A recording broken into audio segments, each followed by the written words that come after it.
buenas tardes. Estas tres nuevas ponencias que se presentan al Congreso, la primera procede de José Antonio de Mesa Bazán y trata sobre la poesía como recurso inevitable. De Mesa Bazán es abogado y licenciado en Ciencias Políticas por la Universidad Complutense de Madrid. Ha prestado sus servicios al Estado de manera ininterrumpida desde 1964, cesando el pasado año en su puesto de secretario general de la Comisión Española de la UNESCO. Al contrario de lo que pudiera pensarse, su condición de funcionario le ha permitido trabajar y ahondar en los ámbitos culturales que le son propios, entre ellos el mundo hispano, del que ha conocido en profundidad sus diferentes estilos y destinos. Invitado oficialmente por el Gobierno de los Estados Unidos en 1988, participó en encuentros y en intercambios de experiencias con líderes culturales norteamericanos. En 1992 obtuvo el primer premio del Certamen Nacional de Pintura del Colegio de Abogados. Es premio de cuentos El Cafetín Crochet y es autor teatral de varias obras, entre ellas El Descendiente, estrenada recientemente en la Comunidad de Madrid. En 1998 ingresa como académico correspondiente de la Real Academia de Bellas Artes de San Fernando de Madrid. José Antonio de Mesa Bazán nos habla de la poesía como recurso inevitable. Pues muchas gracias, buenas tardes. Muchas gracias, moderador. Muchas gracias por ese bien cogido resumen de unos datos de mi vida profesional y un saludo muy afectuoso a mis dos compañeros de mesa, de esta mesa que, como decía el organizador de este congreso ayer o anteayer, a mí me hubiera gustado que estuviera un poco más próxima, porque vamos a hablar de un tema evidente, de un tema candente, un tema sensible al menos, como es el tema de la UNESCO, y no cabe duda que el afecto del calor y de la proximidad eso contribuye a que sea. Tenemos 20 minutos, a lo mejor me sobra algún tiempo por las razones que después diré, y entonces les voy a contar una anécdota que se me acaba de ocurrir en este mismo momento. Yo recuerdo, y lo decía en el almuerzo que hemos tenido ahora, yo recuerdo que cuando en los años 60 o por ahí, que andábamos con los problemas estudiantiles corriendo delante y detrás de los grises, para arriba y para abajo y tal, una vez a unos cuantos estudiantes del Distrito Universitario de Madrid, que éramos delegados de curso, como se llamaba entonces, del SEU, delegados de facultades, todo ese mundo, quería recibirnos el entonces llamado ministro de la Gobernación a esos representantes estudiantiles.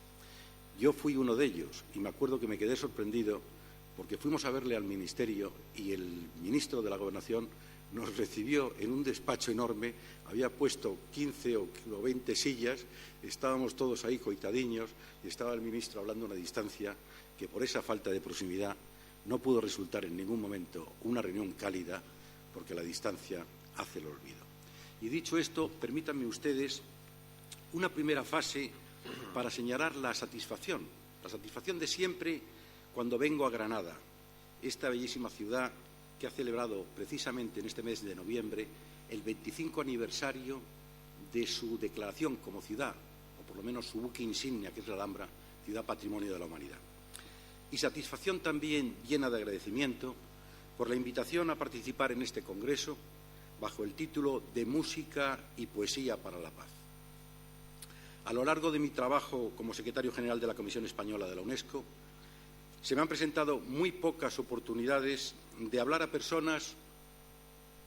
como ustedes, cuya profesión tiene una relación tan estrecha con esas dos artes tan esenciales, la música y la poesía, y a estudiantes y universitarios que por su vocación merodean por estos ámbitos. Y a este respecto quiero confesarles una intimidad. Hace algunos días, pensando en esta intervención, estuve leyendo mis manoseados libros de poesía, sacando algunas notas con versos relacionados directa o indirectamente con la paz y con la pretensión de engarzarlos con algunas premisas de la UNESCO a fin de que pusieran en manifiesto cómo la paz es el más intrínseco eslabón entre el mundo del arte y la propia UNESCO. Desde nuestros grandes poetas del siglo de oro, los Lope, los Tirso, los Calderón, los poetas menos conocidos del 17 y el 18, los poetas del romanticismo, los poetas de la generación del 98, del 27, y qué decir de los poetas de la posguerra, siempre en el fondo, en lo más profundo de sus versos, han tenido algún norte relacionado con la paz. Iba a hacer eso, pero una ráfaga de sensatez me ha llevado a cambiar mi intervención. Me parecía pretencioso por mi parte, hablar a músicos, a escritores y poetas, creadores en definitiva, y a expertos, críticos, profesores y alumnos, que es fundamentalmente a quien va dirigido el curso o estas jornadas, de lo que es su propia especialidad. Podrían decirme que era llevar hierro a Bilbao, como diría un vascongado de los de antes. Por eso he pensado que lo mejor, lo prudente y tal vez lo oportuno es que yo parta de lo que mejor conozco o de lo que mejor debiera conocer, es decir, de la UNESCO, ya que he dedicado buenos años de mi vida profesional a trabajar en este organismo de Naciones Unidas. Y de ahí que las prisas de última hora y, sobre todo, la indicación de los organizadores de las jornadas de que debía entregar mi intervención por escrito, cosa que no suelo hacer, y sobre todo al hablar de cosas tan no personales, sino tan íntimas y con tanta sensibilidad como son los temas de la UNESCO, prefiero la expresión directa, que creo que transmite mejor mi pensamiento, pero en este caso me pidieron que presentara unas cuartillas por escrito para el Congreso, lo he hecho y entonces por eso las estoy leyendo, comentando, y ustedes además en definitiva van a seguir ganando, porque de esta forma van a ganar ustedes en concreción y en tiempo, y eso lo voy a hacer así. Y en todo caso, sepa que yo me ofrezco a los alumnos, sobre todo,